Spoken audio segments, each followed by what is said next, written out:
आज हरपल देह भान, जीव झाला खुळा बावळा.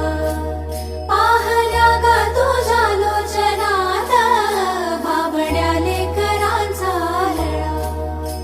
भिडे आसमंती ध्वजा वैष्णवांची उभी, पंढरी आज नादावली.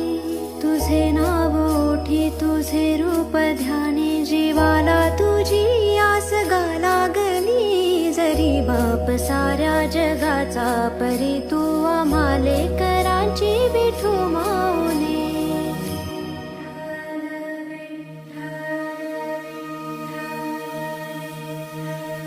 विठ्ठल विठ्ठल विठ्ठल विठ्ठल विठ्ठल विठ्ठल विठ्ठल विठ्ठल विठ्ठल विठ्ठल विठ्ठल विठ्ठल विठ्ठल विठ्ठल विठ्ठल विभुं वेणुनादं चरन्तं दुरन्तं स्वयं लीलया गोपवेशं ददानं.